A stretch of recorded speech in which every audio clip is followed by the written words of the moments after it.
My name is Michael Chen, and I'm not sure how much time I have left to tell this story. What I'm about to share with you happened during my first month working as a night shift nurse at Whispering Pines Asylum. I need you to understand that everything I'm about to say is true, no matter how unbelievable it might sound. My hands are shaking as I record this, and I can hear footsteps echoing down the hallway. They're coming for me, I'm sure of it, but the world needs to know the truth about this place. It all started on a cold October night. The asylum, an imposing Victorian-era building, loomed against the starless sky as I walked up the cracked pathway. The wind whispered through the pines surrounding the facility, almost as if they were trying to warn me to turn back. I remember pulling my coat tighter around myself, trying to shake off the chill that seemed to seep into my bones. As I entered the dimly lit lobby, the musty smell of old buildings and disinfectant hit me like a wall. The reception area was empty, save for an ancient grandfather clock ticking away in the corner. Its rhythmic ticking seemed unnaturally loud in the silence, each tick feeling like a countdown to something ominous. Dr. Evans, the asylum's director, emerged from a side door, greeting me with a tight smile that didn't reach her eyes. "Welcome, Mr. Chen. I trust you're ready for your first night shift." Her voice was clipped, professional, but there was an undercurrent of something. Tension? Fear? At the time, I couldn't quite place it. I nodded, trying to hide my nervousness. "Yes, Dr. Evans. I'm looking forward to getting started." The words felt hollow even as I said them. Dr. Evans led me through a maze of corridors, the fluorescent lights flickering ominously above us. The hallways seemed to stretch endlessly, each turn revealing another identical passage. I tried to memorize the route, but it felt like the layout of the building was actively resisting my attempts to understand it. "You'll be primarily responsible for the patient in room 312, she explained, her voice echoing in the empty hallway. "He requires special attention." "Special attention?" I asked, my curiosity piqued. "What does that mean exactly?" Dr. Evans hesitated, her steps faltering for just a moment. "Mr. Chen, I need you to understand something. The patient in room 312 is unique. His case is unlike anything you've encountered before."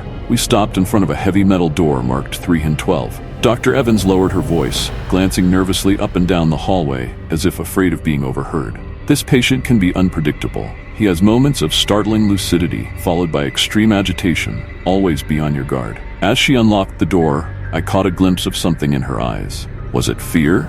Before I could ponder this, the door swung open with a creak that seemed to reverberate through my very soul. The room was sparse, with bare white walls and a single bed bolted to the floor. A small window, covered with thick bars, let in a sliver of moonlight, and there he was, the patient of room 312. He sat perfectly still on the edge of the bed, his gray hair wild and unkempt, his piercing blue eyes fixed on me. For a moment, I felt like he was looking right through me, seeing something I couldn't. A chill ran down my spine, and I had to resist the urge to step back. "This is John Doe," Dr. Evans said, her voice barely above a whisper. "That's not his real name, of course. He was admitted years ago, and we've never been able to confirm his identity." John Doe's lips curled into a smile that sent chills down my spine. "Ah, fresh meat," he said, his voice surprisingly clear and articulate. "Tell me, boy, do you hear them yet? The whispers in the walls?" I blinked, taken aback by his direct address. I'm sorry, what?" John's smile widened, revealing teeth that seemed too sharp, too white. "Oh, you will. You will." Dr. Evans cleared her throat, a note of warning in her voice. "That's enough, John. Mr. Chen is here to help you." As we left the room, John called out, "Help me, or help you keep your secrets, doctor?" The heavy door slammed shut behind us, the sound echoing down the empty corridor. Dr. Evans' face was pale, her lips pressed into a thin line. "Don't let him get to you, Mr. Chen. John likes to play mind games. It's best not to engage too much." Over the next few weeks, I spent my nights alternating between monitoring John Doe and making rounds through the asylum's eerily quiet corridors. The night shift was a world unto itself, filled with shadows and silence, broken only by the occasional moan or cry from one of the patients. With each passing night, I felt a growing unease, as if the very walls of the building were watching me. It started with small things. Objects seemingly moving on their own, shadows flickering at the edge of my vision. I tried to rationalize it, blaming fatigue and an overactive imagination. But then the whispers started. At first they were so faint I thought I was imagining them. A soft murmur just at the edge of hearing, like a conversation in another room. But as the days went by, they grew louder, more insistent. unintelligible murmurs that seemed to come from within the walls themselves, growing to a crescendo before abruptly stopping. I tried to ignore it, to focus on my work, but the whispers were always there, just at the edge of my consciousness. Sometimes, late at night, I could almost make out words, pleas for help, cries of pain, fragments of conversations that made no sense. One night, as I was checking on John Doe, he fixed me with that unsettling stare of his. "You hear them now, don't you, Michael?" he said, using my first name, though I'd never told it to him. "They're the echoes of the past, the screams of those who came before." I tried to dismiss his words, but they stuck with me. "What do you mean, those who came before?" I asked, against my better judgment. John leaned in close, his breath hot on my ear. "This place has secrets, boy. Dark, terrible secrets. Did you know that before it was an asylum, this building housed a government research facility? They did things here, experiments that would turn your stomach." I pulled away, my heart racing. "You're delusional," I said, but my voice lacked conviction. John's laughter followed me as I hurried out of the room. "Am I, Michael? Or am I the only one here who sees the truth?" His words haunted me, and I found myself digging into the asylum's history. Most of the records from before its conversion were sealed, but I managed to find old newspaper clippings hinting at controversial research conducted in the area during the Cold War. As I delved deeper, strange things began to happen with increasing frequency. The old clock in the main hall started running backward, its hands moving in an unnatural counterclockwise motion.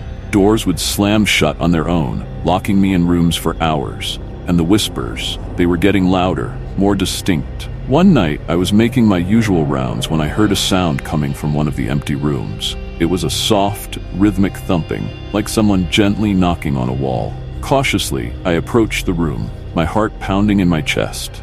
The door creaked open at my touch, revealing a room that should have been empty. Instead, I saw a young woman sitting on the floor, her back to me, repeatedly hitting her head against the wall. The thumping sound echoed in the small space, a dull counterpoint to the whispers that seemed to emanate from the very air around us. "Miss?" I called out, my voice shaking. "Are you all right?" The woman stopped her movements, her head tilted at an unnatural angle. Slowly, so slowly, she began to turn towards me. I stood frozen, unable to move, as she rotated her head a full 180 degrees to face me, her eyes milky white and unseeing. I stumbled backward, slamming the door shut and running down the hallway. My heart was racing, and I could feel cold sweat trickling down my back. When I finally gathered the courage to return with some of the other staff, the room was empty, showing no signs that anyone had been there. My mental state began to deteriorate. I found myself questioning everything, my perceptions, my memories, even my own sanity. Was I truly experiencing these things, or was I slowly losing my mind? I tried to talk to Dr. Evans about what was happening, but she dismissed my concerns. "Mr. Chen, working the night shift can be stressful," she said, her tone patronizing. "Perhaps you should consider taking some time off." But I couldn't shake the feeling that something was terribly wrong at Whispering Pines. The whispers were getting louder, more insistent. Sometimes, in the dark of night, I could swear I saw shapes moving in the shadows, twisted, inhuman forms that disappeared when I tried to look at them directly. One night, as I was making my rounds, I saw a figure at the end of the corridor, a man in an old-fashioned doctor's coat, his face hidden in shadow. When I blinked, he was gone.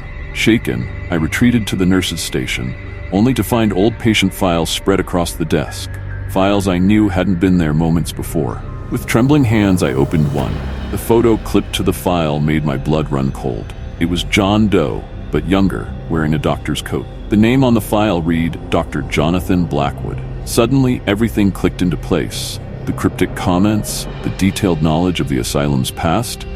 John Doe wasn't just a patient. He was a former doctor, someone who had been involved in whatever happened here years ago. I raced to room 312, my mind reeling. John, or Dr. Blackwood, was sitting on his bed, as if he'd been expecting me. "Finally figured it out, have you?" he said, his eyes gleaming in the dim light. "Took you long enough." "What happened here?" I demanded. "What were you involved in?" John's face darkened, the lines around his eyes deepening. "We thought we were pushing the boundaries of science, exploring the depths of the human mind. But we went too far. We opened doors that should have remained closed. Tapped into something beyond our understanding." As he spoke, the whispers in the walls grew to a deafening roar. The room seemed to distort around us, shadows writhing on the walls.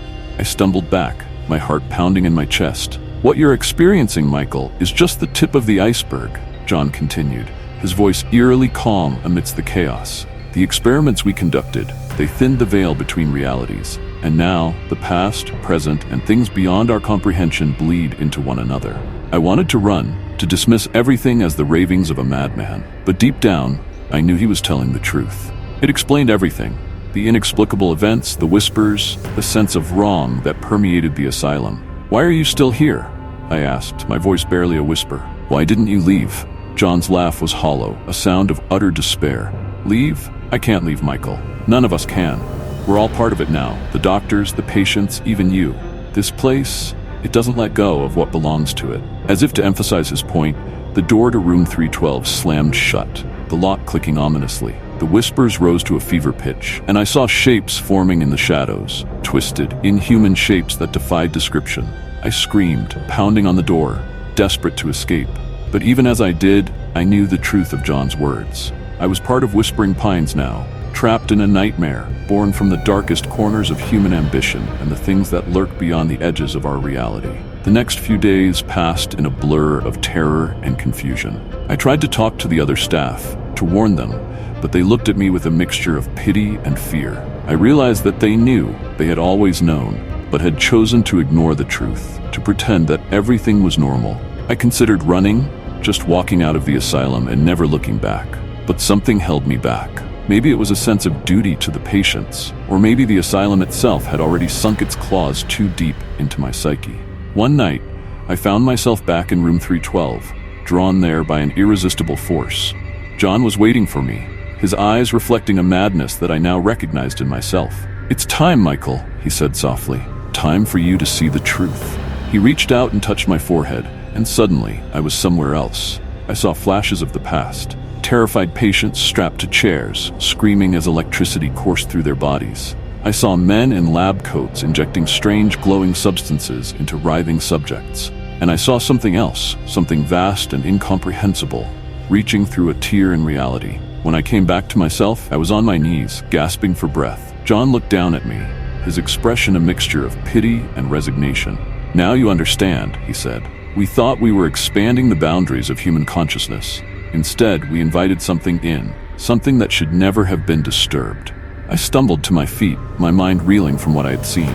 "What do we do now?" I asked, my voice hoarse. John shook his head. "Do? There's nothing to do, Michael. We're all trapped here, caught in the web of our own making. The best we can hope for is to maintain the illusion of normalcy, to keep the horrors contained within these walls."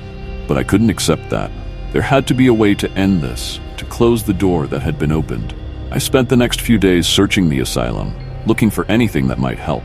I pored over old files, explored abandoned wings of the building, and tried to piece together the truth from the fragmented whispers that haunted the halls. And then, last night, I found something. Hidden behind a loose panel in the basement, I discovered a journal. It detailed the experiments that had been conducted here, the theories and methodologies that had led to this nightmare. And more importantly, it hinted at a way to reverse the process, to seal the breach between worlds. But as I read, I heard footsteps approaching. Dr. Evans' voice echoed down the corridor, accompanied by the heavy tread of security guards. They knew what I had found, and they were coming to stop me. Which brings me to now. I'm hiding in an abandoned part of the asylum, recording this message in the hope that someone will find it, that someone will learn the truth about Whispering Pines. I have the journal with me, and I intend to use its knowledge to put an end to this madness, one way or another. If you're listening to this, please, whatever you do, stay away from Whispering Pines Asylum. Some secrets are better left buried, and some doors should never be opened. But if it's too late, if you find yourself trapped within these walls, remember, the truth is out there, hidden in the whispers and the shadows. Find it, and maybe, just maybe, you can succeed where I failed. I can hear them coming now. The whispers are growing louder, and the shadows are moving. I don't know what's going to happen next, but I know this. I won't go down without a fight. Whatever happens, the truth about Whispering Pines will be revealed. This is Michael Chen, signing off. May God have mercy on our souls.